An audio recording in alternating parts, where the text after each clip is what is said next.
Un negocio es como un niño pequeño que requiere 24 horas, 7 días a la semana de ti si tú quieres que eso funcione y crezca. Tenemos un equipo de inundaciones que es superior al que tienen los bomberos de Torremolinos, que era el más grande de Andalucía hasta la fecha. Había toneladas y toneladas y toneladas de barro. ¿Qué fue lo más difícil del día con todo eso? Lo más difícil fue ver muertos. Eso fue lo más jodido. El 90% de los atascos hoy en día en Málaga que nosotros desatoramos son toallitas. Que es muy normal que nos encontremos son dentaduras postizas, no sé por qué.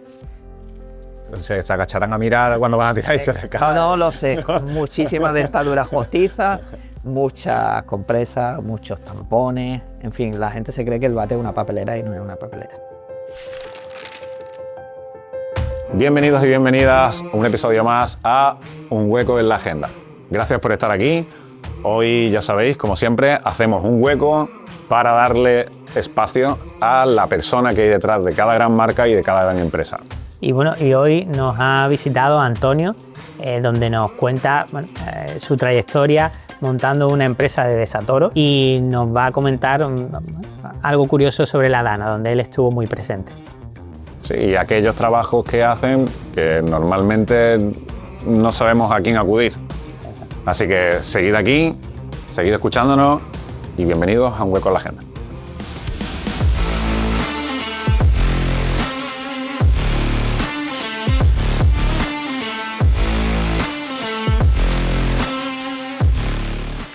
Bueno, Antonio, bienvenido y muchas gracias por hacernos un hueco en la agenda.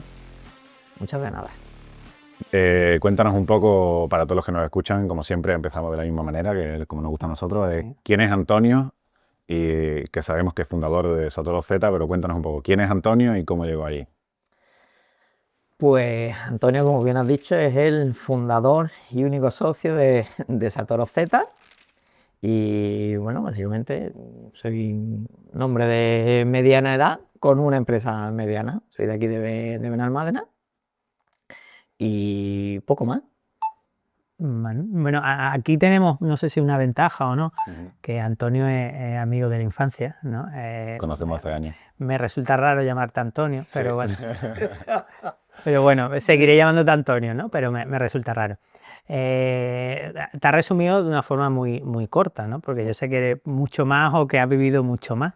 Entonces, no sé, si quieres, empezamos ese Antonio de joven. No sé, ¿qué primeros recuerdos tienes tú de tu infancia, de tu familia? Los primeros trabajos, no sé. ¿Qué primeros recuerdos tienes y Los de primeros recuerdos que yo tengo, mi padre ha sido empresario siempre, como bien vosotros sabéis. Ha tenido empresa, él era fotógrafo y tenía también una empresa de, ¿cómo se llama? No era de construcción, era una promotora. Entonces hizo sus pinitos como eso, pero siempre ha tenido tienda de fotografía. Entonces yo, cuando salí del colegio, porque a mí no me gustaba estudiar, empecé con él.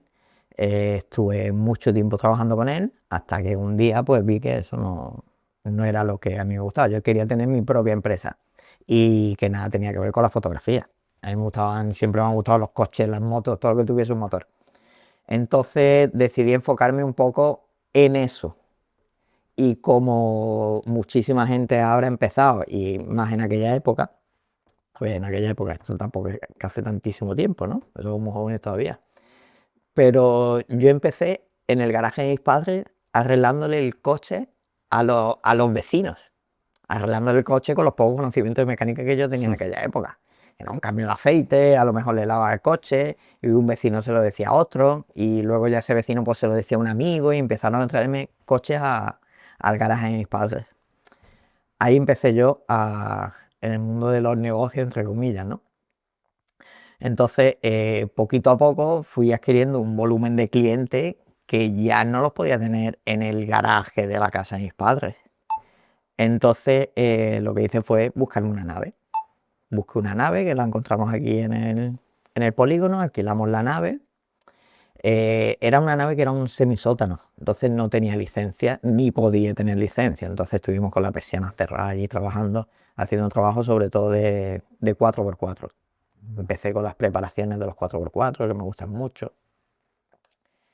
Y poquito a poco, pues ese negocio pues, fue dando sus frutos, fuimos a más, a más, a más, y lo que yo ya quería era tener un taller abierto al público, ¿vale? Pero como allí no se podía, pues nos pusimos a... Cuando digo nos pusimos, quiero decir mi mujer y yo. Nos pusimos a buscar y encontramos justo un taller en Fuengirola que se traspasaba. Total, fuimos a verlo, era un taller muy pequeñito, un taller de barrio, que habían 2 coches. Y yo venía de una nave que cabían 10 coches, era enorme. Entonces, pues lo alquilamos y empezamos ahí a funcionar. Y ahí estuvimos unos años hasta que ya empezamos ya las cavilaciones para dar el salto a otra cosa. O sea, esta época, ¿cuándo se inició más o menos? Porque entiendo que en el garaje de tus padres fue desde que eras más o menos adolescente hasta que tienes el primer taller. Cuando yo empiezo a trabajar en el garaje de mis padres, yo tendría 20 y pocos años, 22, 23 años, hasta que ya llego a tener el taller este, que sería con 26 o 27 años. Pero, y la mecánica, ¿por qué? Porque claro, no hemos saltado una parte de, bueno, cuando eras joven, pues yo sé que te gustaban las motos, que no parabas de tocar el tema de motos, creo que trabajaste también en algún taller, Bueno, o sea, sí, que de ahí te viene un poco, entiendo, todo el tema de mecánica. A ver, es cierto, eso me lo he saltado. Cuando yo salí del instituto, pues yo no quería estudiar, empecé mi primer trabajo en un taller de motos, que se llamaba Motos Musón, un taller mítico de Acerrón, mi tío, de Benalmádena. Pues ahí estuve trabajando, creo que un par de años, y aprendí bastante de mecánica de motos. Y las motos nos encantaban y, en fin, nos gustaba meterle mano. Tampoco teníamos dinero para repararlas en un taller, entonces pues teníamos que hacerlo nosotros. Entonces ahí realmente fue cuando empecé mis pinitos de mecánica. Luego ya con 18 años, pues empecé a meterle mano al coche, que es lo que te viene luego. Y pues ya después de todo eso es lo que me lleva al taller este que te digo de Fuengirola. Pero tu formación de mecánica Yo no tenía formación ninguna de mecánica. es prueba-error. Ensayo y error, ensayo y error. Yo no sé cuántas veces rompí el coche de mi padre, yo no sé cuántas veces rompí las motos de mis hermanas, de mi hermano, en fin, eso, imagínate, un caos. En esa época no existía YouTube como existe ahora. O sea, existía YouTube, pero ahora tú pones arreglar tal y te salen 500 vídeos para poder arreglar eso. Antes no era así. Era ensayo y error y llama a uno y pregunta y llama a otro y pregunta. Y entre unos y otros, o oye, tú sabes hacer esto, que me ha pasado esto en este coche o tal. Y al final pues lo iba sacando adelante. Cagadas, millones. Bueno, y tus y padres en esa época que Mi decían padre, que a ver, tú imagínate mis padres. Padre como cualquier padre, como por ejemplo soy yo ahora padre, quiero que mi hijo estudie y que se saque una carrera y que, en fin. Mi padre no estaba muy de acuerdo con eso. con eso, con dejar los estudios, con que le rompieras el coche. A ver, con dejar los estudios eso ya era una batalla. Sí, que yo ya sabía, Que yo ¿no? jamás he querido estudiar. O sea, yo he sido un niño que en el colegio no me interesaba lo más mínimo cualquier cosa que estuviera explicando un profesor. Yo solo quería estar en la calle, en el campo, con la bici o trasteando cualquier cosa, armando, desarmando algo. O sea, a mí el colegio no me interesaba lo más mínimo. Entonces, si desde los 8 o 9 años ya no me interesaba el colegio, imagínate con 16, 17, mis padres ya lo que habían sufrido conmigo en eso. Entonces, pues ya habían tirado toalla en ese sentido, ¿no? O sea, sabía que yo pues, no iba a estudiar nada. Y por eso yo creo que te cedieron, entre comillas, ese garaje para decir, oye, que empiece a hacer aquí... A ver, yo recuerdo esa época en que cuando yo empecé a hacer eso, mi padre no quería, ¿vale? Yo recuerdo el primer coche que llevé allí de un vecino era un Alfa Romeo verde, me acuerdo de toda la vida, para cambiarle un manguito.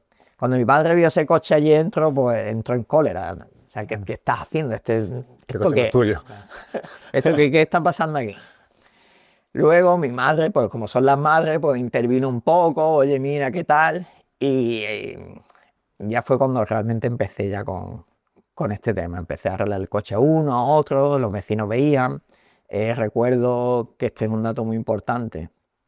En mi historia había un amigo mío que tenía una empresa de fontanería justo enfrente de mi casa. Entonces él me veía arreglando los coches y tal, y cada vez que se rompía algo, pues me llamaba y yo se lo arreglaba. Entonces fui consiguiendo muchos clientes. Eso fue lo que me llevó hasta el taller de Fuengirola. Que bueno, clientes en ese momento serían casi amigos, tal, que te pedirían y te daban lo que casi... Clientes, claro. Exacto. Muchas veces me costaba a mí el dinero. Sí, exacto. Entre la cagada que hacía y arreglarla. y que a mí me daba cosa cobrar. O sea, yo no valía para eso en esa época. Yo quería solucionar problemas a la gente. Ah, pero lo hacías porque te gustaba también. Sí, claro. Y es que me encantaba. Era como un reto, quiero arreglar eso, era un reto que te Exacto. ponías, ¿no? Bueno, y luego todo eso pasas al taller, pero yo sé que antes, bueno, tú echabas una mano en la tienda de fotografía Sí. y ibas mucho Sí, por allí, ¿no? Ahí estuve bastante tiempo, pero también es que fue algo muy lineal, ¿no? O sea, por ahí pasé sin pena ni gloria, como se dice, ¿no? Tuve un tiempo allí ayudando a mis padres, también me pilló en plena crisis, yo no me quise ir de allí porque estábamos en plena crisis, mis padres tampoco tenían, aquello no daba para pagar un empleado, en fin, yo me vi un poco en la espada y la pared en ese sentido. Entonces estuve mucho tiempo ahí, hasta que finalmente ya llegó un momento que dije, mira, en mi vida tengo que centrarme en mí y no como estar toda la vida aquí perdiendo tiempo. Porque entiendo que no te supone ningún reto ese trabajo, o no sé, Nada, o era algo muy absolutamente nada. lineal, como Era muy lineal, motivación ninguna y, a ver, mi sueño no ha sido nunca ser millonario, ni mi sueño era tener una empresa grande. O sea, ese ha sido mi sueño toda mi vida. Ser empresario y tener una empresa grande y darle trabajo a mucha gente. Ese era mi sueño. Y empecé por la mecánica, pero luego, claro, la vida da 1.500 millones de vueltas.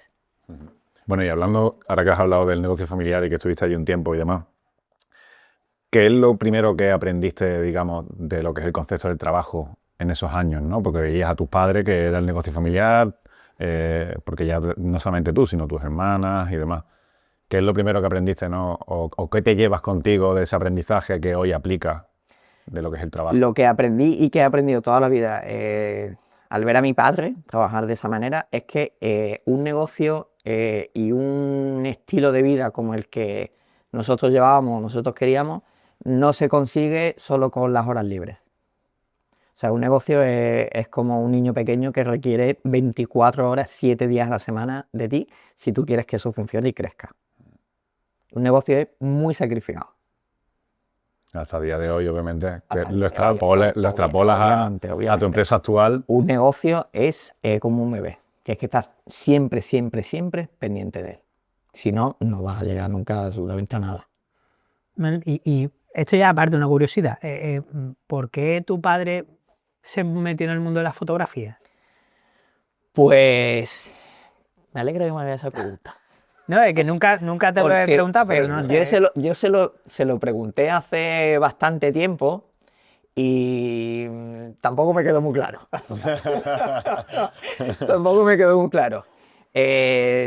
Lo que tengo entendido es que pues un día mi padre terminó la mili, llegó aquí, vino a Málaga, hizo la mili en Cataluña, vino a Málaga, se casó con mi madre, tuvieron mis hermanas y tal. Y mi padre pues, había trabajado también de muchísimas cosas. Había trabajado en la Jaguar, en la Rolls Royce, había estado de botones, había hecho muchas cosas. Y al final pues acabó agarrando una cámara y haciendo bodas, bautizos, comuniones y en fin. Mi padre, como tiene alma de empresario y ese emprendimiento tan grandísimo que tiene, pues al final pues consiguió establecerse en ese camino y le fue muy bien. Vale. Bueno, es que te lo pregunto porque a lo mejor te he visto un poco reflejado ahí, ¿no? En buscarse la vida hasta encontrar algo que le funciona y ir por ese camino, ¿no? Pero sobre todo un objetivo de conseguir algo, de quiero conseguir, y él fue el mundo de la fotografía, que a lo mejor casi le llegó de rebote o porque algo que le gustaba, y ahí consiguió un negocio, no sé. Sin saberlo, pero lo he visto un poco reflejado. La verdad que te he visto reflejado. Yo tampoco, te digo la verdad, yo nunca he visto que a mi padre la fotografía fuese una cosa que le apasionase. Como por ejemplo, veo a mi hermana Nuria que sí le gusta más, ¿no? Ella se ha hecho un máster, y veo que le gusta más. Pero mi padre, yo creo que la fotografía fue un medio para llegar. Vamos. Ya está. Medio le gustaba, lo trabajó mucho, le fue bastante bien y ya está. Es que la vida profesional al fin y al cabo no es una línea recta, ¿sabes? No, ni Y muchísimo mucho menos en tu caso, yo también me siento reflejado en ese sentido, ¿no? Porque empiezas con una cosa, intentas lidiar con otra para intentar avanzar, acabas en otra de rebote que quizás no sabes, y ahí que me surge un poco la pregunta, ¿no? De cómo llegas al final, después de toda esta trayectoria familiar con la tienda de fotografía y demás, ¿no? El taller, tu pasión por el motor, ¿cómo llegas a lo que haces hoy, a Desator Z? ¿Cuál fue esa decisión? ¿Qué fue el cambio? Pues mira, el cambio fue que vi que en el taller que estábamos, que era un taller que funcionaba perfectamente, pues yo vi que ahí no iba, en ese camino yo nunca iba a llegar a mi destino, ¿no? Que era tener una empresa grande y tener empleados y darle trabajo a mucha gente. Entonces, pues recuerdo que una noche en el sofá de casa, hablando con mi mujer, se lo dije, le digo, mira, esto no, por aquí no, yo no estoy contento, estamos ganando dinero, pero no, yo no me voy haciendo esto toda la vida, no veo por dónde vamos a seguir creciendo en este camino, así que quiero dejarlo. Y gracias a Dios, que aprovecho para decir que si no estuviese ella, yo no habría logrado ni el 1% de todo lo que he conseguido. Ella me animó y me dijo, pues no te preocupes, si a ti esto no te gusta, ponle mañana un cartel de Se Traspasa y otra cosa. Y así fue. Pusimos un cartel de Traspasa, a la semana estaba traspasado, y fíjate tú, la puerta que da la vida, creo que estamos hablando, que a los pocos días estábamos en el sofá de casa viendo la tele y vimos un reportaje de estos de policía de frontera o algo así. Y me dice mi mujer, dice, oye, ¿tú no querías ser guardia civil? Y le digo, pues sí, pues lo había pensado muchas veces. Dice, pues tírale. Teníamos el dinero de haber vendido el taller. Un respaldo económico para... Un respaldo, a lo mejor, no mucho, pero para vivir año y medio teníamos. Total, que me puse a hacer una oposición para guardia civil. Que eso no tiene nada que ver con lo que luego nos has dicho de, oye, yo quiero montar una empresa. Es como algo que tenías ahí interiormente. Decir, Efectivamente. oye, Eso, a ver, yo creo que todo absolutamente nos pasa por algo. Y a mí todo ese proceso de la oposición me enseñó muchísimas cosas. Y una de ellas fue que yo no quería eso. Yo no quería ser funcionario. bueno, te pusiste a estudiar. Me puse a estudiar, de hecho aprobé todos los exámenes, pero a la hora de la verdad lo dejé. Dije que yo no quería seguir ese camino. Entonces, ¿qué pasó? Me vi en un momento de mi vida que no teníamos un duro, no sabía qué hacer en absoluto y lo único que sabía es que quería emprender en algo. ¿Qué pasa? Se nos atora la casa. Se nos atora la casa, llamo a... no me acuerdo qué empresa fue. Viene una empresa a casa, nos desatora y nos cobra un dinero. Y le dije a mi mujer, le digo, Laura, esto es un buen negocio. Ahí se gana dinero. Esto es un buen negocio. Y digo, y además que es una cosa que me gustaba, porque yo para las oposiciones, para tener más puntos, me había sacado todos los carnets. Vale. Entonces digo, hostia, esto pinta bastante bien. Y fíjate tú cómo en la vida que el chico este fontanero que te he dicho antes, que era decisivo en mi historia, El vecino de que tu estaba padre. enfrente. que estaba enfrente de mis padres, me llama. Y me dice, Antonio, tengo un equipo de desatasco que lo compré roto, lleva 5 años que lo tengo guardado, no lo voy a usar, te lo vendo, tú lo arreglas, que tú eres manita, y lo vendes. Yo no le había contado absolutamente nada de nada. Fue de rebote absoluto. ¿Tú seguías Fue- en contacto con esta persona o...? Sí, vamos, amigo de, en fin, La familia. sí, cercano. por la calle, cada 2 o 3 meses puedo mandar un WhatsApp, oye, ¿cómo estás? Poco más. Total, que eso fue como que de repente me cayó todo del cielo y dije, Raúl, sí, me lo quedo. Sí. Digo, pero no tengo un euro. No tengo un solo euro para darte. Déjame, por favor, que yo te lo pago en varias veces. Y Raúl se comportó conmigo estupendamente, estoy súper agradecido porque me dijo, no te preocupes, ahí lo tienes.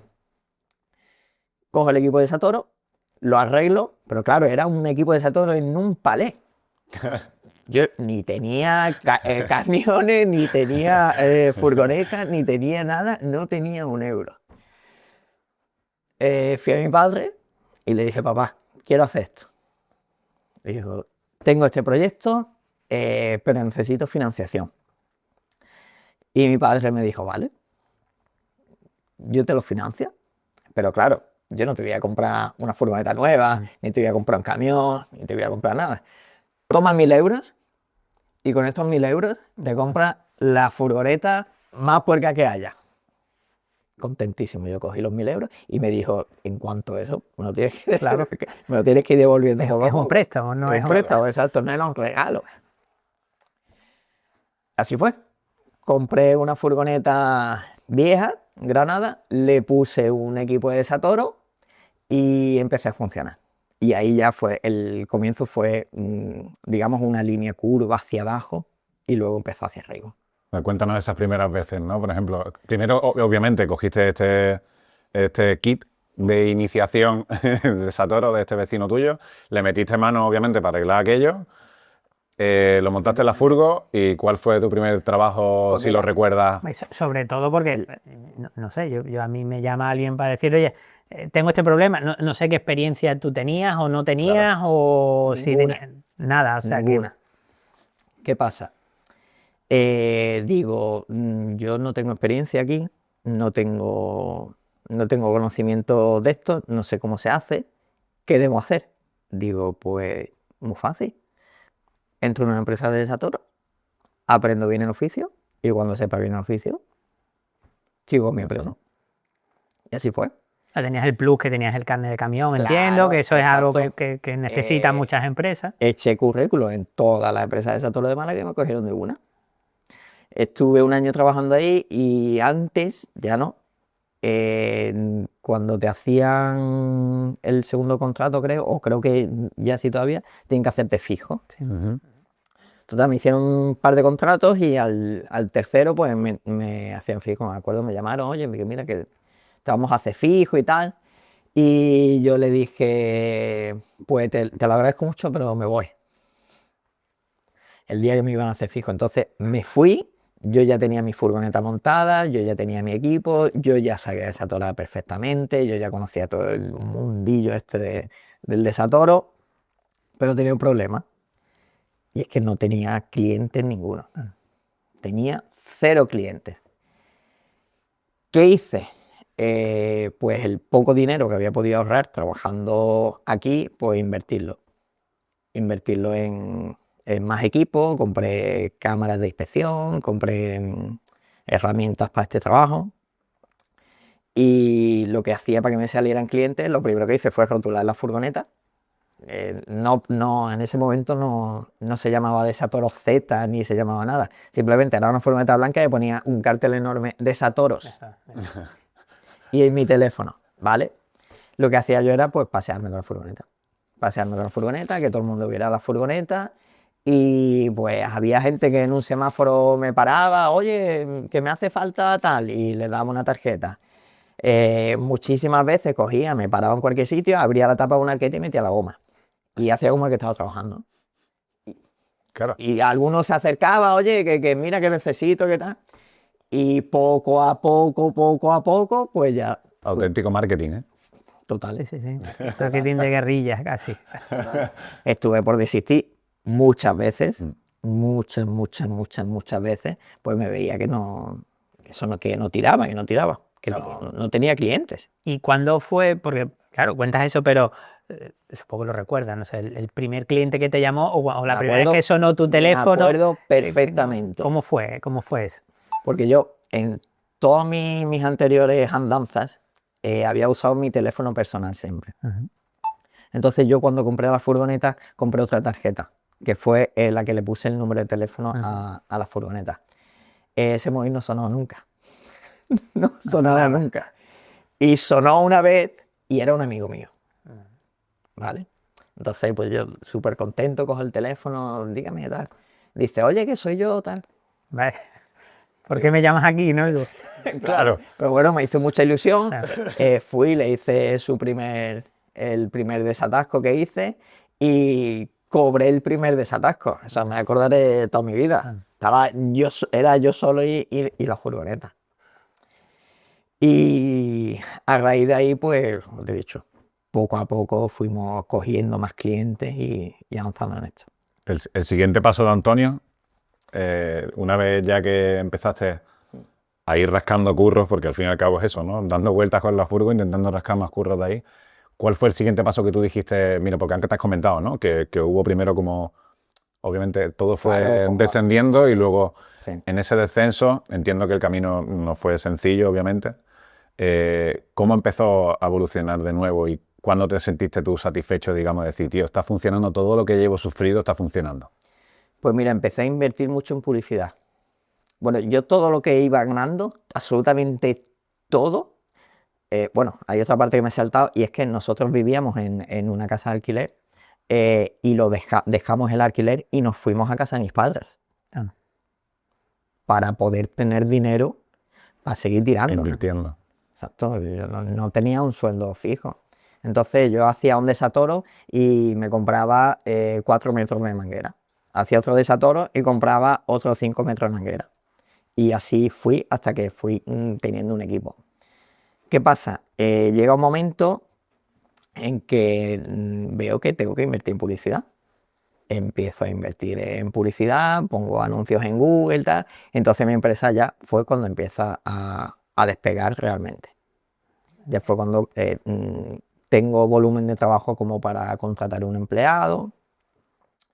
Y en cuestión de 3 años, pues me vi ya pude comprarme mi primer camión, pude comprarme otra furgoneta, pude comprarme otro equipo, pude comprarme otro camión y así. Y eso fue en un periodo de tiempo muy corto.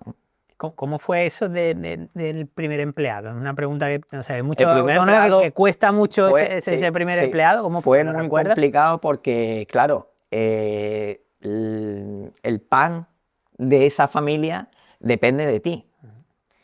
Y tú no, o sea, yo, en este caso, yo no sabía si iba a poder pagarle una nómina. Sí, no tenías un ingreso fijo. No tenía un ingreso fijo, o sea, yo en tener empleados era completamente nuevo, entonces eso a mí me dio mucho miedo.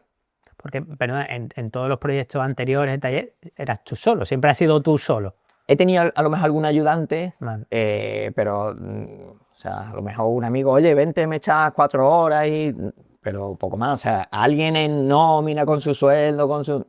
Nunca habías tenido eso. O sea, eso es la primera vez que dice, oye, esto está creciendo y necesito Claro. ayuda, necesito a alguien ayuda, más, ¿no? efectivamente. Y entonces te lanzas a contratar a esa primera Me persona. lanzo a contratar a esta primera persona. ¿Y cómo fue? ¿Cómo fue ese proceso de selección? O no sé si fue fácil. Pues ¿sí, no? eso fue realmente fácil. Fue otro amigo, bueno, en ese momento era más conocido que amigo, que en el trabajo que estaba pues no estaba contento, se había enterado que yo había montado una empresa. Bueno, en ese momento no era ni siquiera empresa, sino que yo Sí, estaba estaba buscando la vida. Exacto, estaba buscando la vida con esto. Y me llamó, oye, mira, que te hace falta. Y al principio, pues yo lo iba llamando cuando había trabajo así más dificilillo para que se viniera y le pagaba pues el día y tal. Pero llegó un momento que teníamos volumen de trabajo como para tener los nóminas. Pero me dio mucho miedo, evidentemente, porque no sabía realmente. O sea, no llevaba tiempo, no llevaba ni un año y yo no sabía si en verano aquí había más trabajo, si había menos trabajo, si había meses que más, si había meses que menos, no sabía. Pero salió bien. Salió bien. Sí, Y salió hoy bien. es Desatoro Z. Bueno, y ese, Esa tercera. ¿cuándo cambió el cartel de la furgoneta con el número de teléfono a ya ser una empresa? Esa es una buena pregunta. Pues mira, eso cambió cuando compré mi primer camión. Me compré un camión porque ya hacíamos trabajos más grandes, necesitaba maquinaria más grande. Entonces, como va pasando en la vida, va fluyendo, se van alineando los planetas, una de las empresas de Málaga de Satoros cerró. Entonces me puse en contacto con ellos y tenían un camión que lo tenían roto también y lo tenían en venta. Entonces hice exactamente como hice con el primer equipo de Satoros. Yo no tenía para comprar un camión. no tenía. Entonces hablé con este hombre y le dije, mira, yo te puedo comprar el camión, pero te lo puedo comprar a plazos. Y yo te voy a ir dando todos los meses y cuando tenga el camión pagado, ya voy y me lo llevo. Y así fue. El hombre accedió, que se lo agradezco enormemente. Cuando tuve la última cuota pagada del camión, fui a por el camión, me lo traje y lo arreglé y lo eché a andar. Y ahí fue cuando ya también tuve que alquilar un espacio para tener el camión. Claro. Porque antes tenía la furgoneta pues, en mi casa, o en la calle, o donde sea. Sí, que ahí seguías viviendo con tus padres. Seguía viviendo con mis padres. Intentando ahorrar, entiendo, y Intentando viendo... no. Sobreviviendo como podía. Vale, y ahí es cuando compras el camión o ya consigues terminar de pagar el camión y como decía Chesco, ya cambia de Satoros a de Satoros Z, ¿no? Efectivamente. Ya yo ahí vi que en el camión no podía tener simplemente el de Satoros y el teléfono. Dije, este camión, pues hay que pintarlo, hay que darle ya una imagen de marca, algo en condiciones. Y decidí rotular la furgoneta y el camión pues con el mismo logo y como está ahora, hasta el día de hoy. Claro, es que fue realmente el salto. Claro, una vez que yo tuve el camión, eso fue un salto grande. Ya dejé de solo poder hacer trabajos pequeños a meterme en trabajos más grandes. Bueno, lo de Z, creo que lo sé, pero no sé, de los Z, ¿por qué ese nombre a la empresa? Pues mira, ese nombre es porque, como bien sabéis los dos, a mí ni Dios me llama Antonio. Claro. De hecho, de ahí que nosotros Nos cuesta. Exacto. nos cuesta decir Y a mí me rechina que vosotros me llaméis Antonio, pero bueno, a mí todo el mundo me dice Zoni, de toda la vida de Dios. Entonces, pues de Zoni, pues Z, de los Z de Zoni. Sí, fue sencillo, no, Exacto, no. No buscaste mucho porque era... No busqué mucho la cabeza. Vale. Bueno, entonces tienes tu primer camión, entiendo que furgoneta, un camión, un empleado... Un camión y un empleado. Un empleado. Y ahí, pues claro, entiendo que hay que pagar más gastos porque tienes que tener... o sea, que todo va incrementando, ¿no? Entonces... Ya ahí, cuando tengo el camión, ya los gastos suben exponencialmente. Claro. El seguro de un camión son 1.500, 2.000 euros al mes. El empleado, por poco que tenga en la nómina, lo tienes 8 horas, a 1.200 euros me parece que estaba en esa época, acabas pagando 2.000. No teníamos una nave porque no podíamos permitirnos tener una nave, teníamos un parking en un descampado, que al final me di cuenta que a final de mes pagaba un pico. Entonces, con poco, nada que tenía, pagaba casi 4.000 euros al mes. Nada, antes, bueno, y hablando, has hablado mucho de tu mujer, ahí tu mujer estaba trabajando, te ayudaba, ¿cómo lo compaginabais eso, ¿no? Moralmente siempre sí, bueno. me ha ayudado, pero no, en esa época estaba haciendo un grado medio de administrativa. Vale. ¿Con alguna intención de ayudarte o porque le gustaba? ¿O le gustaba ese...? Le gustaba, a ella le gusta mucho el tema de los papeles y tal, y le gustaba. Y ahí fue cuando se quedó embarazada de nuestro primer hijo. Vale, bueno, en el momento que más gastos tienes... El momento que más gastos tengo, que estábamos intentando hacer crecer una empresa, mi mujer se queda embarazada, está estudiando, vale. Nace el niño, no quiere dejar los estudios, va con el niño al instituto, pues pide un permiso y se lo dejan. Bueno, o sea, y entonces, ¿cómo sale de ahí? ¿O cómo sigue la historia? ¿Cómo sigue generando y cómo sigue creciendo ahí de Sator? Pues muy complicado, porque cuando ya tienes un niño, bueno, en este caso teníamos 2 niños, un niño era la empresa y otro niño era por nuestro niño. Fue muy complicado, pero bueno, sobre todo gracias a ella pues conseguimos llevarlo adelante. Sí, pero además son 2 niños porque los 2 piden a la par, los 2 exigen y necesitan también tiempo. La empresa necesitaba el 100% de mi tiempo y el niño necesitaba el 100% del tiempo de la madre y del padre, pero en este caso pues solo podía estar madre. Y bueno, ¿cómo llevaste tú eso? Eso mal. Sí. Mal. Claro, a ti la cabeza va por un lado y el corazón va por otro, ¿no? O sea, por un lado, tengo que trabajar, tengo que hacer crecer la empresa, tengo una responsabilidad de que ahora tengo que mantener una familia, quiero darle un futuro a este niño. Y por otro lado, mi mujer está sola, tiene un niño pequeño, quiero estar con mi hijo. Y todo esto, claro, porque obviamente la empresa sigue evolucionando. La empresa sigue evolucionando y conforme más evoluciona, más requiere de mí. Claro, entiendo que también el equipo crece El equipo crece simultáneamente. simultáneamente.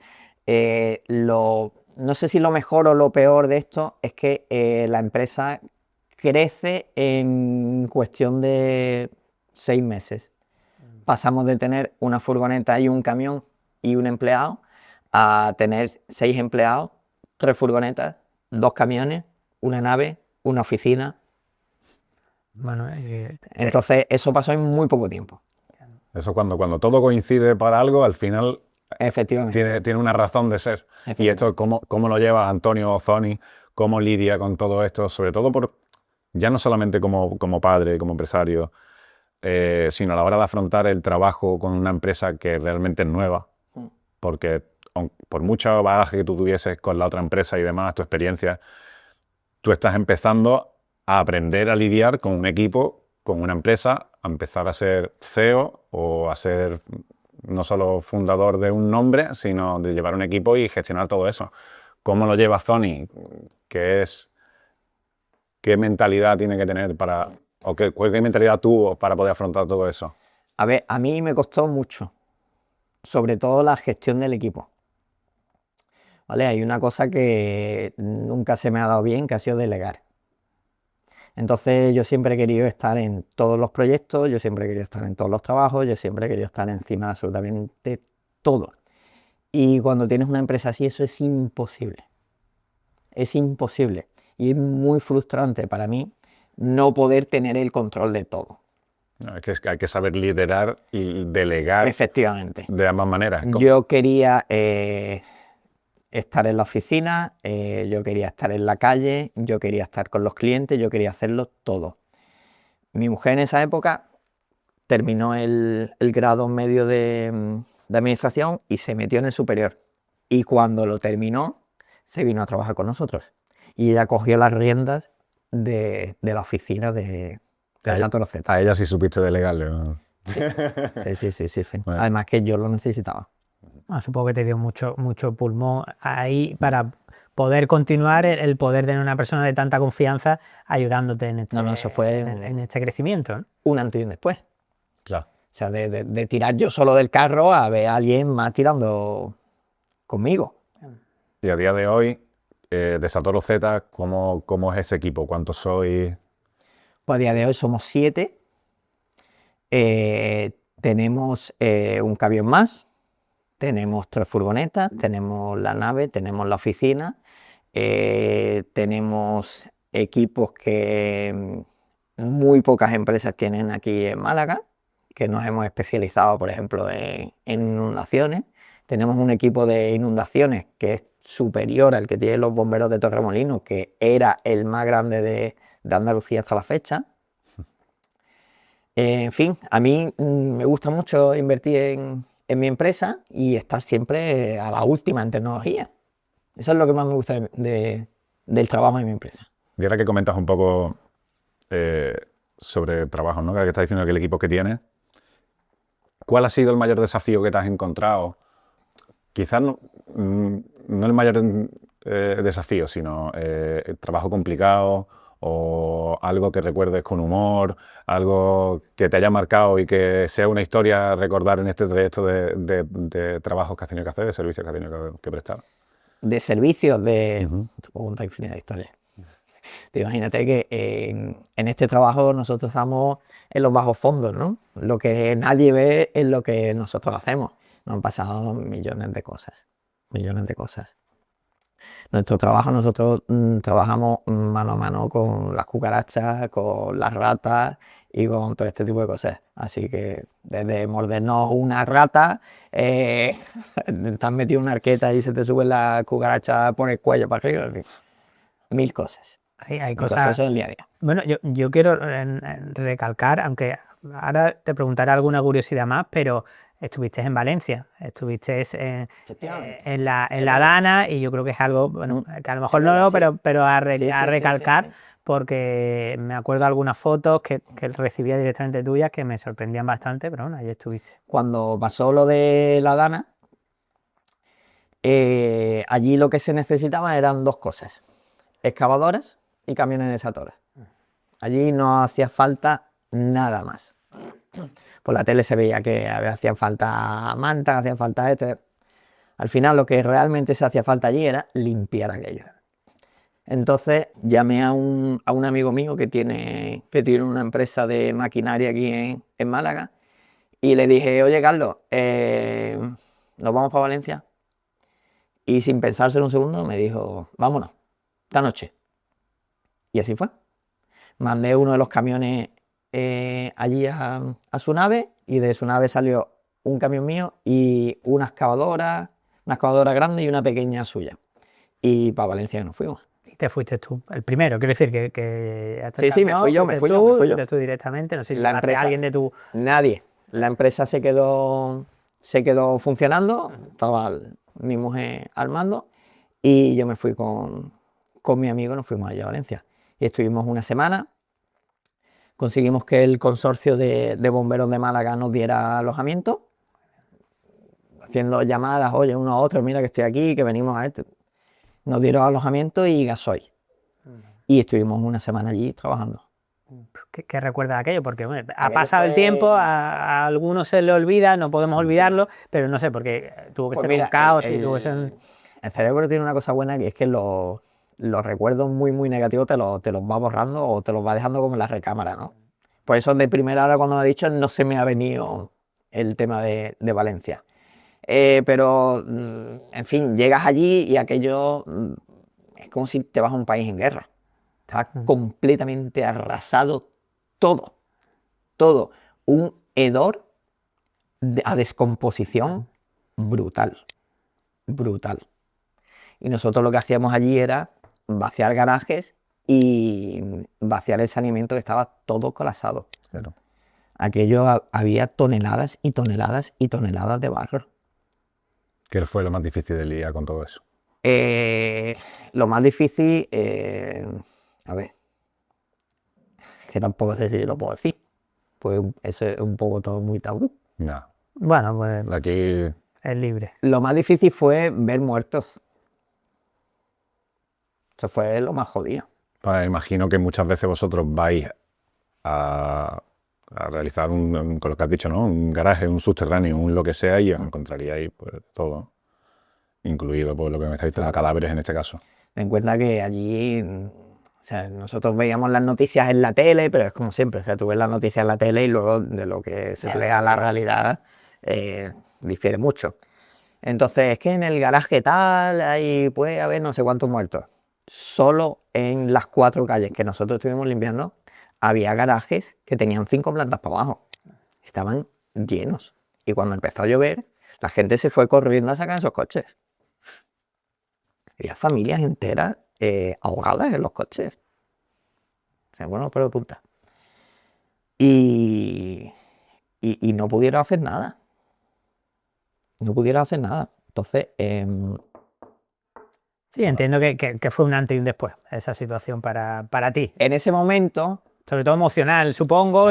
Entiendo que también de aportar tu grano de arena a toda esa familia, Claro, también a ver. ayudar, todo esto también es algo gratificante. en ese momento, todo esto es como que no lo piensas, ¿no? No estás allí en el trabajo, estás ayudando, no hay lugar ahí para los sentimientos y tal. Lo que hemos venido aquí a trabajar, echar una mano y a hacer todo lo que podamos. El agradecimiento que tuvimos allí, o sea, allí los camiones de Satono y las excavadoras, allí éramos dioses. Y es que camiones de Satono solo había empresas privadas. Solo había empresas privadas de gente como yo, que había cogido su camión y le había mandado allí a gastarse 1.000 euros al día, que me costaba aquello, sin ánimo de lucro. O sea, íbamos allí a ayudar. Y la gente súper agradecida, nos daban de comer por las calles, de todo, no nos faltó absolutamente de nada. Lo malo es luego, cuando ya no podemos aguantar estar más allí, aun sabiendo que se necesitaba que estuviéramos allí, y nos tenemos que volver para Málaga. Yo me acuerdo que en el coche veníamos todos callados como... No, destrozado. Claro, porque eso es mantener esa situación, tanto económica, porque va de vuestro bolsillo, como emocional, De hecho, es que tiene que ser... lo económico nos daba igual. Sí, claro. Es que nos daba exactamente igual, ¿vale? A mí, te he dicho lo de 2.000 euros porque un camión aquí de Desatoro tiene que hacer 1.000 euros al día. Y si no lo tengo aquí, me está costando 1.000 euros al día, aunque nos pagaran allí el gasoil. Bueno, y la comida, el alojamiento, en fin. Pero lo peor fue a la vuelta, ya cuando te relajas y empiezas a asimilar un poco. Nosotros estamos aquí, sales a la calle, está todo perfecto, sale el sol, están los niños jugando en el parque, está todo, y de repente te plantas allí, que es que parece que lo arrasa un tsunami, que es que eso es para vivirlo allí. Bueno, parece no, que es que arrasa un tsunami aquello, todo destrozado, familias que lo han perdido absolutamente todo, casas destrozadas, coches apilados uno tras otro, tras otro, tras otro, animales muertos, una cosa que te impacta en ese momento. Entonces, los días posteriores, yo cuando llegué aquí, lo primero que hice fue llamar a mi psicólogo. Y le digo, oye, José, ya he llegado, a ver si podemos ver, a ver cómo... Te necesito, ¿no? te necesito, a ver cómo podemos digerir un poco esto. Así, en el momento entiendo que quieres ayudar, el estrés, tal, ahí Claro. no piensas. No, Simplemente vas en modo automático Exacto. resolviendo Además, problemas. En ese tipo de situaciones, digamos que como todo el mundo era, allí todos éramos iguales, ¿no? Daba igual que fueras policía, que fueras guardia civil, que fueras bombero o que fueras el del Desatoro, ¿sabes? Allí todos íbamos a una, había un compañerismo brutal. De hecho, tengo una foto muy famosa que se ve a los bomberos, no sé si lo has visto, sacándome Sí, con la mano una arriba. alcantarilla, tal. Exacto. Sí. En fin, había un compañerismo brutal. Fue una experiencia muy bonita, pero a la vez Sí, dura. muy traumática. Eso, ¿cómo te ha ayudado? Porque entiendo que obviamente, que es lo que tú mismo acabas de decir, una experiencia muy bonita, pero también muy traumática. ¿Cómo lo extrapolas a tu trabajo y a Desatoro Z hoy en cuanto a tu equipo, al liderazgo, a cómo afrontar los problemas que van surgiendo? Porque todos hemos hablado con otros invitados también que siempre, y tú también como empresario, siempre estás lidiando con apagar fuegos constantemente. Sí. ¿No? Entonces, ¿cómo afrontas tú ahora eso después de esa...? Pues mira, cuando te pasa algo así, lo que te pasa es que te pega un guantazo de realidad. O sea, es como no eres nadie y tus problemas son una mierda. O sea, que se te haya roto un camión o que se te haya roto una furgoneta o de que un tío, un empleado se te vaya, no es un problema. Un problema es esto, que lo pierdas todo, que se muera alguien, que tenga una enfermedad, en fin, esos son problemas. Todo lo demás le quitamos una importancia brutal, pero completamente. Entonces, pues, un antes y después, entiendo, Antes y después, tanto la empresa como, entiendo, personalmente, la forma de afrontar tu vida. Todo, y luego eso, pues claro, lo extrapolas a absolutamente todo. Bueno, y ahora saliéndonos un poco del tiesto de lo que estamos hablando, pero continuando con tu proyección como empresario, proyectos que tengas en mente, algo grande, nuevos pasos de la empresa, cosas que tengas ilusión, si nos puedes contar un poco, adelantarnos un poco. De la empresa en sí. De la empresa y de Antonio, obviamente, que tú eres el primero que A ver, aquí, yo soy una persona que en mi cabeza no para. Está siempre, eso es como, vamos, los tres somos muy parecidos en esto, estamos todo el día maquinando a ver qué podemos hacer y nunca nos conformamos con lo que tengamos. Pues esto igual, tengo muchos proyectos, estoy haciendo... quiero meterme un poco en el tema de la inmobiliaria, quiero hacer promociones, quiero hacer todo este tipo de cosas. Ese sería como el nuevos pasos de Antonio, ¿no? Nuevos pasos de Antonio y nuevos pasos de Desatoro Z, pues yo siempre he querido que cuando que mi empresa sea la empresa referencia en Málaga de Desatoro. Claro. Y poquito a poco... No, de hecho, creo que hay un paso grande que antes has comentado, que ha sido una comparativa, que los bomberos de Torremolinos me has comentado, ¿no? Que eran los que tenían... Efectivamente, sí. Y como vosotros lo habéis superado en capacidad o en equipo, o... En equipo. En equipo. Bueno, eso entiendo que no parar de invertir, estar a la última. Invertir. En vez de comprarme un coche, lo invierto en mi empresa. Y dentro sobre todo de una empresa que a lo mejor, bueno, muchos vemos, muchos necesitamos para nuestro hogar tal, pero que no se habla, ¿no? De una empresa de Satoro, que yo creo que se habla poco y que no conocía a nadie, excepto a ti, que oye, quiero dedicarme a esto. Que cuando se habla, al fin y al cabo es cuando tienes un problema. O sea, claro. Si no te acuerdas de esa empresa, quizás. Exacto. Muchos clientes que vamos nos preguntan, oye, ¿y tenéis muchos servicios? Y le decimos, pues cada furgoneta y cada camión mínimo hace 5 o 6 servicios al día. Se quedan sorprendidos, ¿no? Como diciendo, ¿tanto atasco hay? Una barbaridad. Aparte, nosotros no solo hacemos desatascos, nosotros nos dedicamos al saneamiento en general. Nosotros hacemos acometidas nuevas, hacemos instalaciones de bombas, hacemos instalaciones de fosas sépticas, hacemos todo lo que está relacionado con el saneamiento.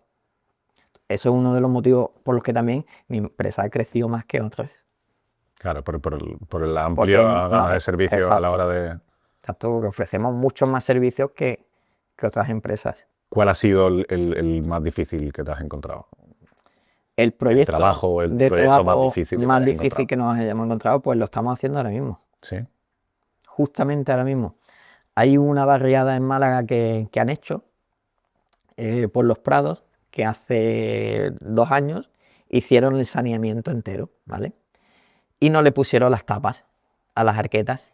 Vino la Dana y lo cegó todo. Claro. Y ahora mismo tenemos ese proyecto que está siendo un proyecto muy, muy, muy complicado. Tenemos, parece que son 7 kilómetros de tubería totalmente ciegas. Entiendo que tienes todo el equipo montado ahora mismo allí. Tenemos prácticamente el 90% de la empresa lo tenemos allí.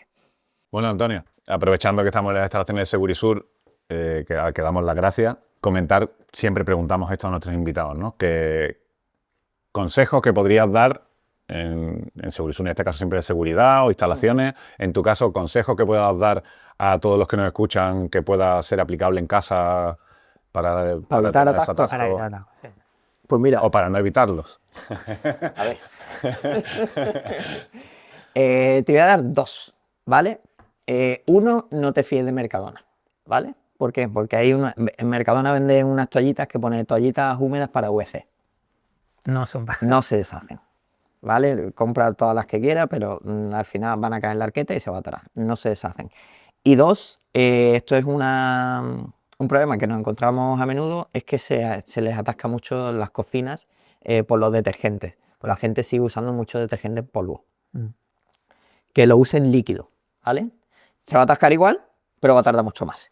Vale. Bueno, pues, buenos consejos para que no la liemos en casa. Yo sobre todo veo algunas fotos que subes y tal, y cuando ves alcantarillas tal, llenas de toallitas o lleno, bueno, no me quiero imaginar cómo huele o la imagen o cuando tú estás ahí, pero es algo muy común que sueles subir, ¿no? Sí, no, toallitas, eso es a la hora ¿Es lo más del común? día. Lo más común, el 90% de los atascos hoy en día en Málaga que nosotros desatoramos son toallitas. Y no 1 o 2 toallitas, son toneladas de toallitas. Nosotros nos hemos llegado a llevar de un edificio más de 3 camiones llenos de toallitas. Es que encima todo eso acaba en el mar. Me alegra que me hagas No, eso es un mito. Eso es un mito. Cuéntanos un poco cómo va. Vamos a ver, nosotros tenemos en las calles, tú vas por las calles, ves las arquetas, ¿no? Los pozos y luego ves unas rejillas, ¿vale? Normalmente, si está bien hecho, eso está separado, ¿vale? Tienen aguas pluviales por un lado y aguas fecales por otro. El agua fecal llega a la depuradora y es donde se tratan los residuos. Y el agua pluvial, esa sí, muchísimas veces llega al mar. Entonces, si ves una rejilla, no tires porquería por ahí porque normalmente llega al mar. Esos sistemas normalmente están separados. Si está bien hecho y si está bien hecho. Estará, supongo. Yo sigo pensando ahora lo del jabón en líquido. Lo de jabón. Me lo tengo que aplicar yo en un par de cosas para lo tener en cuenta. Y si no, pues nos llama, que está empezando de lo que se hizo. Que tenemos confianza, ¿no? ¿Qué es lo más raro ¿qué te has encontrado? Es que ya no me sorprende nada. Nos encontramos tal cantidad de artículos inanimados en las tuberías que es brutal. Esto hace bastante tiempo, una cosa que me chocó. Nos llamaron porque un edificio que no desaguaba el edificio entero, total, que estamos investigando y tal, y tenemos que romper el techo, rompemos una tubería, y cuando rompemos una tubería nos encontramos una Coca-Cola de 2 litros metida, empotrada En la tubería. A ver si encuentro la foto, la voy a mandar. Flipa. Alguien había quitado su bate y había metido la botella de 2 litros. de Eso te Coca-Cola. iba a preguntar, ¿cómo llega una botella de Coca-Cola ahí? Luego, hay cosas que meten los niños que dices tú, esto es física, ¿no? Imposible. Entro. Y las meten y la atoran por el bate. Nos encontramos muchísimos condones. No tiréis condones por el bate porque llegan a las arquetas y de ahí no se Y van. la atoras, claro. Muchísimo, una cosa que es muy normal que nos encontremos son dentaduras postizas, no sé por qué. Se agacharán a mirar cuando van a tirar y se les cae. No lo sé. Muchísimas dentaduras postizas, muchas compresas, muchos tampones. En fin, la gente se cree que el bate es una papelera y no es una papelera.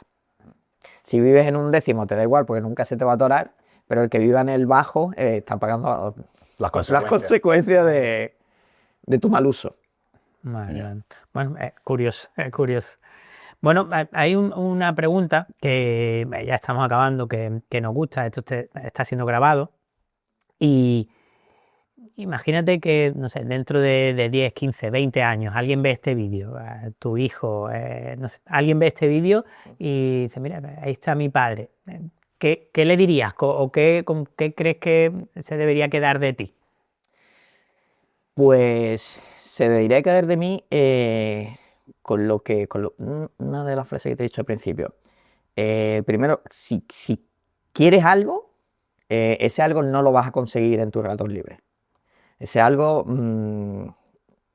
va a necesitar el 99% de tu tiempo, muchísima constancia y nunca venirte abajo. Pues no sé. Es que no hay otra vez. El mundo empresarial son altibajos y si a la más mínima tiras la toalla nunca vas a llegar a nada. Yo creo que la gran mayoría de entrevistados acaban más o menos desembocando siempre en el mismo concepto, ¿no? Sí. Dedicarle con constancia, sacrificio, Más que tiempo. Mira, hay una cosa, el éxito que yo he tenido en mi empresa, creo que el 90% es por un motivo. Y es porque me gusta tanto lo que hago que no voy buscando el dinero. O sea, voy buscando que las cosas salgan bien y los clientes estén contentos. Y cuando tienes eso, ya el dinero viene solo. Todo lo demás llega solo.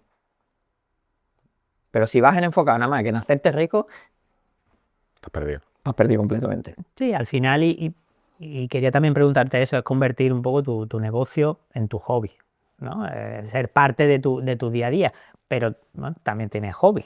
¿Qué es lo que a ti te gusta después de, no sé, de terminar, de llegar a la empresa y decir, oye, venga, ahora dedico este rato para mí? ¿Qué es lo que a ti te gusta en el día a día? Bueno, eso nunca suele pasar. Que yo termine y diga, tengo un rato para mí, pero a mí lo que me gusta, pues ya sabéis, son motos y coches. Me gusta mucho salir en moto y viajar en moto. Vale. Que un par de veces al año o 3, pues me gusta coger la moto y hacerme Ahora es más complicado con niños y tal, antes lo hacía con mi mujer, ahora tengo que hacerlo solo con algún amigo y pues me voy una semana, 2. Con la moto por ahí. Con la moto, vamos a Marruecos, a Argelia, por Europa. Esto es ya un recuerdo mío personal.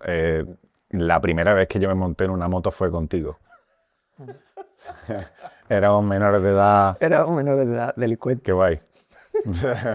Bueno, fue una época bonita, yo creo que era época bonita, y creo que bueno, lo que hemos vivido, lo que yo conozco de los dos, creo que en esa época hemos aprendido mucho para ser cada uno quienes somos ahora y creo que incluso de nuestros padres o de las vivencias que hemos tenido o de lo que nos ha pasado de estar donde estamos ahora, creo que también por todo eso que hemos vivido de jóvenes que hemos Por compartido muchos momentos muy chulos, momentos no tan No chulos, tan más chulos. duros, más tal, o sea que Sí, pero si tú miras la línea de tiempo, realmente llevamos juntos prácticamente desde... Más tiempo del que llevamos sin conocernos. Exacto, desde los 12 o 13 años llevamos juntos, con Fede algo más, y o sea, la vida pues nos va separando y nos va uniendo, pero vamos siempre en el mismo camino.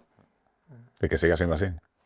Por sí lo amé. seguro que sí, seguro. Y Sony, nada más que agradecerte que hayas estado aquí, hayas podido sacar ese hueco en la agenda de empresario, que es muy complicado, para pasar este ratito de charla con nosotros, por compartir todas estas experiencias y todo lo que nos has contado, y por intentar dejar una huella que se quede ahí perpetua. Nosotros siempre pedimos a nuestros invitados que en la agenda, en el día que quieran, nos dejen una reflexión, una idea, un concepto, un sueño, un consejo, totalmente libre de dejar lo que quieran marcado aquí, pero por lo menos tener ese recuerdo con nosotros. Perfecto.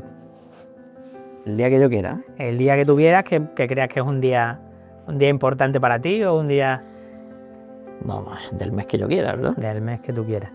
Y luego cuando lleguemos a ese día, pues lo leamos y nos acordemos de ti y de esa reflexión que has hecho. Muchas gracias, Antonio, Sony. Gracias por este hueco, por compartir. No sé si tienes alguna última cosa que decirnos. Nada, agradeceros que contéis conmigo y que sabéis que las puertas de mi casa siempre están abiertas por vosotros. Genial. Igualmente. Muchas gracias. A vosotros.